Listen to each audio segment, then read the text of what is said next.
intuito de unificar a língua nos 8 países que falam português, no dia 1º de janeiro deste ano, entrou em vigor a reforma ortográfica. Quais são os desdobramentos destas novas regras na sociedade? Para falar sobre este assunto, o Teleuniversitário entrevista o professor Eduardo Gasques, doutor em Letras e professor da língua portuguesa da USCS. Boa noite, professor. Boa noite, Mariana.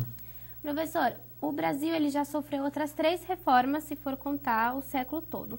Uma em 1911, outra em 1943 e outra em 1971. Como foram essas mudanças? Muito sinteticamente, né? A de 1911 é uma das mais pesadas, que foi a reforma realmente da ortografia oficial da língua e até de algumas pronúncias. Por exemplo, se escrevia Chica da Silva com CH, ora com X. Nós tínhamos farmácia com F, farmácia com PH. Então, tínhamos de padronizar isso. Ia ficar o quê? Por exemplo, o PH ou o F, né? X ou CH em algumas palavras. Então, isso era muito confuso em relação ao Brasil e a Portugal. Então, em 1911, houve um acordo bastante sério nesse sentido, de uma reformulação ortográfica de como desenhar as palavras, para que Brasil e Portugal não ficasse tão diferente. Em 1943, eu poderia sintetizar que a grande mudança está na marcação do hiato, que até os jovens hoje na internet, eles não costumam escrever E com E e H. Então, a pronúncia forte, o hiato, se marcava também nas palavras. Então, por exemplo, saída tinha um H. Né? Por isso que, por exemplo, Bahia tem H. Qual é a explicação lógica de Bahia ter H? Porque assim foi registrado o nome da cidade, né? Era um hiato marcado com H. E em 43 retirou-se isso. Retirou-se também, por exemplo, se eu escrevesse sozinho, eu colocava um acento em grave. A palavra só não tem acento, né? Agudo. Se eu escrevesse um derivado, sozinho tinha acento em grave. Café tem acento agudo. Eu colocaria cafezinho com acento em grave. Isso tudo caiu em 43. E aí, a de 1971, que já está mais próximo da nossa realidade, né, foi a grande mudança, são os acentos diferenciais. Nós tínhamos infinitos acentos, né? Olho para diferenciar de óleo, erro de erro, governo de governo, modelo de modelo, coco de cocô, inclusive, né? Então, era uma coisa muito exagerada, quer dizer, muitos acentos e inúteis, porque dentro de um contexto, qualquer um saberia se você derrubou o molho ou o molho da macarronada na sua roupa, né?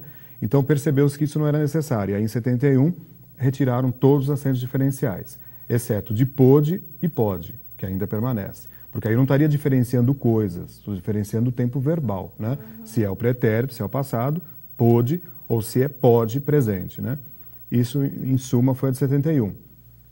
E agora essa que é mínima. Na verdade, a gente costuma brincar que isso não é uma reforma, é um puxadinho, né? Porque é muito mínimo a mudança na ortografia, na acentuação, em pouquíssimas palavras e na questão de hífen em algumas palavras. Isso não altera em quase nada. Mas quanto a essas mudanças que já aconteceram, essas 3 primeiras, como as pessoas levaram para assimilar isso? Veja, toda mudança que implica conhecimento é desagradável, porque tira o teu conforto de sabedoria e bem-estar para uma situação de estou atrasado, né, não conheço mais o assunto, tenho de me atualizar. Isso ninguém gosta, né? Então é lógico que é sempre mal-vinda, né? As pessoas não gostam desse tipo de coisa. E se eu pensar de 71 para baixo, não tínhamos internet, né? Não tínhamos N coisas que hoje facilitam o aprendizado, né? O acesso à informação. Então é lógico que era um processo mais demorado, né? A mudança foi em 71 e tranquilamente você encontrava em 74, 75 livros ainda com a ortografia anterior, né? Porque demorava muito para alguém se informar o que é que mudou, como é que está, né? Eu não tinha acesso a nada, tinha que esperar um livro ser publicado, eu saber para comprar, para entender, para poder mudar.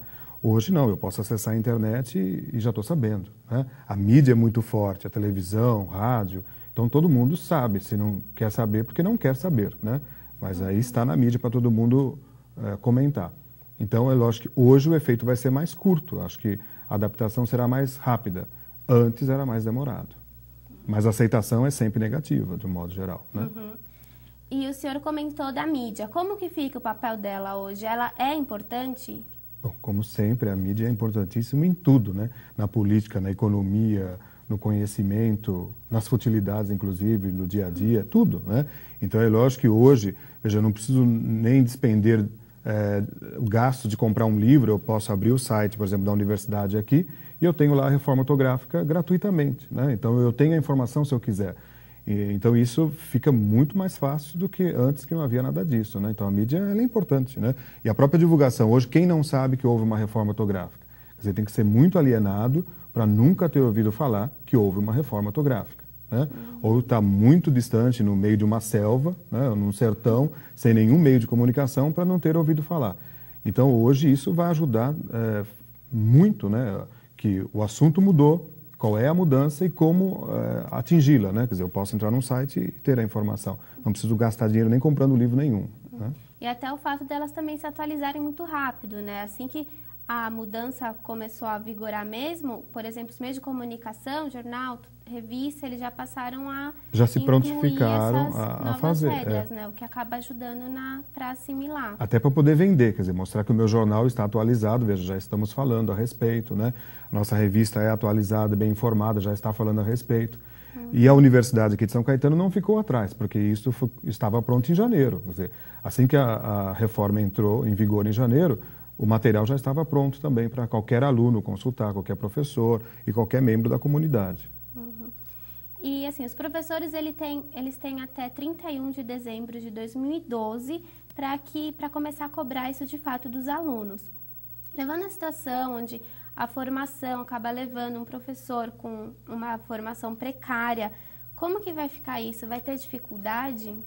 Veja, aí não é só professores, né? Todos temos esse prazo, né? Legal, quando há uma mudança, nós temos um prazo de implantação de uma lei. Então, esse prazo, como se trata de idioma, é um prazo longo, né? Então, vai até dezembro de 2012. Agora, eu não posso deixar isso acontecer só lá em 2012 para pensar em mudar, né? Quer dizer, se houve uma mudança, eu acho que não tem mais o que se discutir, né? Não vai chorar pelo leite derramado, né? Então, mudou, tem que partir a partir daí. Agora, um professor, ele tem obrigação de saber o que acontece no seu idioma. Seja eu professor de história, matemática, de economia, do que for, eu vou usar a língua portuguesa para poder dar as minhas aulas, para fazer os meus textos. Então, eu tenho a obrigação de me atualizar. Então, eu não posso jogar a culpa para o governo, né, um professor do Estado. O Estado não fez curso de reciclagem, não nos capacitou. Não, você, como professor, vai ter a obrigação de correr atrás e ver o que é que mudou. Já que eu tenho nas revistas, eu tenho nos jornais, eu tenho na mídia, em todos os lugares, eu tenho na internet, então custa você ir atrás. Se você é um profissional da área do conhecimento, você tem que se atualizar. Então, eu acho que aí não vamos poder jogar a desculpa para o governo, né? Que a gente sabe que é precário mesmo, o ensino brasileiro é ruim, né? De um modo geral, os professores têm 1000 problemas em relação ao ensino, mas aí é um compromisso do profissional da área do ensino. Eu acho que ele vai ter que correr atrás de qualquer maneira. Como eu tive a preocupação, por exemplo, de fazer o material para a universidade. Eu me senti na obrigação, porque eu saberia que, a partir de janeiro, alunos iriam me perguntar, colegas de trabalho iriam me perguntar, funcionários da faculdade iriam me perguntar, então eu não ia ter nada para expor ou para ajudá-los, né? Então, eu me senti na obrigação moral, profissional de fazê-lo. Agora, os outros não precisam nem produzir, basta consultar, né? Tem tanto material no mercado, basta arrumar um órgão confiável, né? E consulte. Quer dizer, então, é uma obrigação do profissional, independente de estar numa escola, num lugar ruim, num bairro ruim, e o Estado pagar mal, etc, etc. Quer dizer, você é professor, você tem de se atualizar.